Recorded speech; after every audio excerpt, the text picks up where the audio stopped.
In 1960, the out-of-wedlock birth rate was under 25% for African-American communities. Now, as conditions have vastly improved, the number is nearly 75%. What do you account for the increase? Ruslan. Another pushback is going to be, well, Chris, what about culture? Because fatherlessness and black on black crime, it's all about culture. Let's, black people just have a corrupt culture.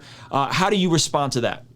Of course, yes. Blacks make mistakes. Blacks do things that are wrong, but so does everyone else. And I believe to some degree, to a large degree, not in every case though, there's been a safety net to catch whites when they make their mistakes, and it doesn't catch blacks. Blacks in a lot of cases haven't been able to afford to make a mistake. You know, you got to live this totally clean cut, great life to succeed. And so fatherlessness, let's go there. Number one, we need to stop making fatherlessness a racial issue.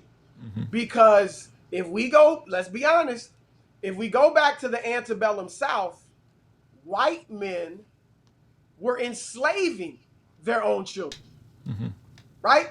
Having sex, raping the black slave women to create more slaves, and then enslaving their own children.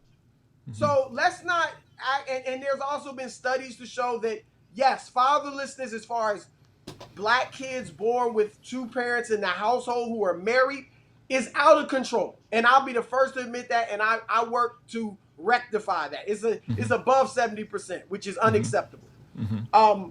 But there are also studies that show that black fathers, even if they're out of the house, are more involved with their children. So let's not just act like it is a black thing, even as we need to do better in that regard. But there are other factors that have impacted the fatherlessness as well.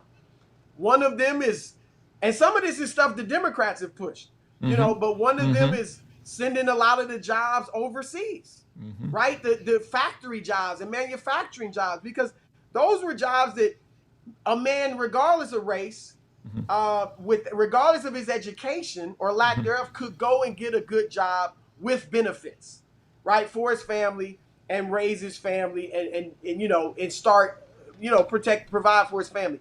Those jobs now being overseas, that's been one contributor. As you mentioned, the war on drugs, mass incarceration, that has been a huge factor in fatherlessness, because you're taking studies show blacks use and sell drugs at the same rate as whites. So the blacks don't do it any more than whites do. Even selling drugs, even though the poster child for drug dealing is a black dude in the hood, and so, but blacks are 13 times more likely, according to Human Rights Watch, to go to prison or jail for a drug-related offense. So you're something that you're not punishing whites for in general, you're punishing blacks for by sending them to jail and taking a father out of the home, or a potential father out of the home. And if he's a young man, when he comes back, he's got a record, his education's been disrupted, and it's going to be difficult for him to provide for his family. So those are some of the things that contribute. And I'm not saying we don't have responsibility. Part of it is man up and be a father to your child. Do whatever you got to do to provide for that child. I'm just saying that's not the only part. And so you just mentioned the crack crisis. Well, there's an opioid crisis now. It's not being treated the same way. It's being treated properly. Sympathetic. Let's get the kids in rehab. We feel for them. Where when it was blacks on crack, it was punishment. It was throw these thugs in jail. So those are some of the things when you talk about culture. Blacks aren't using selling drugs more than whites. Most drugs, fine. I'll end with this. You know this. There are more. I went to a good college, Oberlin College. There's more drugs being done on the college campuses and in corporate America on Wall Street than in the hood. But we're not trying to arrest those people, right? We're not focusing on that. We focusing on the poor people, even poor whites. In the hood. And I think that's the part that people also don't quite factor in, is some of this is also connected to class. And so poor whites do get treated harshly under the law for some of the same reasons. It's just a lot of times black people are more likely to be in poverty because oftentimes poverty begets poverty. And I think for me, logically, I think you got to really think through this and say, hey, like you really have one of two options in terms of how you view the issue. And then I want to get into some solutions. But you can view the issue to say, hey, you know what? Maybe there's different pathways. Maybe the laws for 50, 60, 120, 20 years ago impact people today. And maybe that's why we see so many disparities. And when we start talking about choices and personal responsibility, those aren't like objectively conservative values. That's like human values, like nuclear family, hard work. Those aren't like black people just don't got hard work. Like, so what you're doing is you have to ignore all the history and all the pathways and really just say, well, black people just got a corrupt culture, which I think is wildly offensive to just deduce it to, well, black people just got a corrupt culture or they're on the Democratic plantation. I think it's what builds culture, what builds fatherlessness, what builds what creates more crime, what creates poverty, right? And it's not just as simple as, well, just pull yourself up by your bootstraps. I think it's more nuanced than that. And that's kind of what you talked about. Let's talk about some solutions. Chris, this may be the only part where me and you may disagree on. I think there needs to be something done. I don't know how it plays out. I am not waiting on the government to fix it. I think the government is wildly inefficient. I think the government is wildly bureaucratic. And I just don't think I think it's a lot of virtue signaling. I think even folks that want to have this conversation in Washington, they're not really about doing something. I mean, listen, Trump was trying to do the platinum plan last year, right? And it was like, if you don't think that was what, almost $1 trillion, right? It's like a form of reparation. 500 billion, right? Yeah, $500 billion. Like, so to say that there's not an issue, but what I think is some of it is pandering and some of it is just looking, boy, my solution is when we talk about fatherlessness, those of you guys that are watching here and that want to point out fatherlessness, hey, why don't you be a father to some fatherless children? Why don't you adopt kids? Why don't you go be a mentor? Why don't you go serve in your local youth ministry? Right? Because I'm taking ownership of that, and I'm taking responsibility for my nieces who didn't grow up with their father, for my nephews that didn't grow up with their father. I'm going to be that father. I'm going to be that male role model for folks who don't have the access to information or the access to how execute something. I'm going to be that person and step in, not on some like bizarre white savior complex, but like on Matthew 25, like, hey, care for the least of these, care for the orphan, care for the widow. So I think the solution to me is, hey man, like we all have to step up. So if you're here and your heart is broken because of fatherlessness, are you really doing anything about fatherlessness? Are you just complaining? If you really care about the unborn, are you doing anything to help single mothers who don't know if they could afford to bring a child into this world? Like, are you actually doing something? And I know people are, but that would be my pushback. And I think a lot of this from the church could be mitigated that way. I'm with you in that there needs to be an acknowledgement, that there needs to be an apology. I'm just so apathetic to the government doing anything. What are your thoughts on the how of this, how this could be? Like, are we talking, you said funding for historically black colleges, maybe more after school programs, access to capital. How could this practically play out from your perspective? Yeah, you mentioned the platinum plan that Ice Cube, he did his contract with Black America. Ice Cube, the former rapper or the rapper, his people were pushed Trump to create that platinum plan or at least up the money in it. And I worked with Ice Cube on the contract with Black America and all of that stuff. And there's many different ways to look at it. Some African Americans feel like there should be a cash, like Bob Johnson is like, give us $14 trillion in cash. Yeah, I've seen that number thrown around. Right? Yeah. Now, and the theory is that, because most people hear that number, they're like, that's ridiculous. We can't do that. Yet, in 2008, for the corporate and bank bailout, the estimates are that it was about $7.5 trillion that the government gave out. Wow. And then for the bailout, between $7.5 trillion and $29 trillion. Those are where for the 08 bailouts. For corporations and banks. And then you go to the bailout in 2020 with the pandemic, and that was $4 trillion. So the government could do it, And you said it. I mean, there's red tape and there's Republican, Democrat, all that stuff. So we, in working with Ice Cube, we talked with Andrew Young. And Andrew Young did say, look, it needs to be the private sector. Because Andrew Young, the former, ambassador and all that stuff, civil rights icon. And he said private sector is easier to get it done through. So that's where I mentioned the colleges, the universities, the banks, if they, even corporations could set up management trainee programs for Black college graduates, with the goal being we're going to get roughly, assuming we do the job well, 13% of our management and trainee or executive population in our corporation will be African American in 10 years or 15 years or whatever it might be. Things like that. And I say that because I believe that we have examples where, for the most part, many white Americans will not hire African Americans in representative numbers unless forced to. And the greatest example is the NFL. The NFL is obviously dominated by African American athletes. 70% of the players are Black. And yet very few of the coaches and general managers are African Americans. Now on the field, it is a complete meritocracy.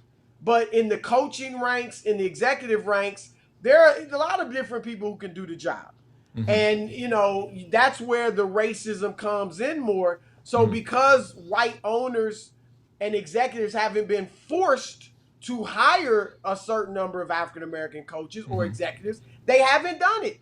And they're hiring white coaches who don't have near the qualifications of many of the Black coaches that are being passed over. That's why I say I don't necessarily want a quota, but a goal should be roughly 13%, because that's the population of the African Americans. When I talk about some of these banks and colleges and universities and things like that, some of it could be cash. I mentioned the equal pay for student education. So if we live in New Jersey and we got 1 million public school students of all races, all classes, each student, and we got $10 million to divide it up, then each student gets the same amount of money spent on their public education. Private schools are a different matter, but public education, the kid in the hood, regardless of his race, gets as much money spent on his school and education as the kid in the ritziest suburb.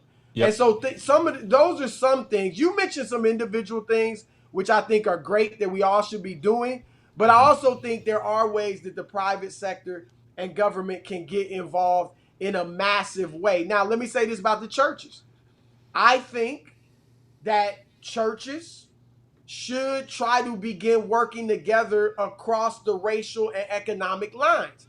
So big churches in the suburbs need to be able to work with churches in the inner city to create schools that can teach Christian values. And this is beyond just reparations, but that can teach Christian values, because if white and Black Christians unite with other Christians of color, then the race card can't as easily be played on white evangelicals. Like people don't generally want to hear from white evangelicals right now, right? That's almost, whether it's right or not, it's almost synonymous with racist. If you went on CNN tonight and they put beneath your name white evangelical, a lot of people are going to just write you off as racist without even listening to you, right? And so, and I also think that white colleges, I've spoken at many Christian colleges. I've spoken at many Christian colleges. They are overwhelmingly white. Very little Black representation, other than maybe some athletes. To me, they should go out of their way to have a strong recruiting effort of students of color who aren't athletes, African Americans and other students of color, to bring their diversity up. And they also need to hire diverse people in the faculty and the administration and change the curriculum. And I don't get into the whole critical race theory thing. I'm about truth. Teach the truth. I'm not about trying to shame white people. I'm not worried about triggers and all that. I'm worried about truth. And that's why you mentioned Robin DiAngelo, and a lot of this stuff it's this stuff about triggers and how you speak to an African American. Make sure you don't offend it. Ruslan, I'm gonna keep it real with you. I don't care if a white person doesn't like me. I don't care if they don't like me because I'm black. I care when you have the power and the resources to hinder or ruin my life because of your prejudice. Yep. So I'm not worried about you triggering me or whatever. White America benefited tangibly and financially from its racism. So the answer to fix it are tangible financial fixes. It's not about a documentary. It's not about an exhibit. It's not about, just be nice to black people. No, give us the tangible and financial losses that we had, that you were given to rectify the situation.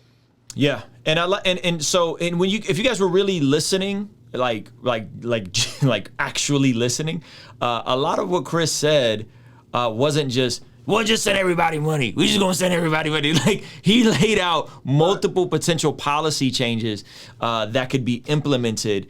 And he's saying, let's not take sending money off the table, but here are all these other things that could be done to mitigate some of this stuff. So whether you agree fully, hopefully at the very least we can acknowledge that there has been a historical problem. And I think a lot of this, honestly, Chris, I think folks just aren't really ready to have that conversation yet. I think folks really aren't really ready to acknowledge the different pathways that were created historically.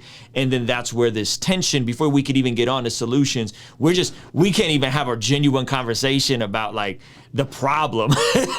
Because you're right, because we don't agree on the origin of the problem.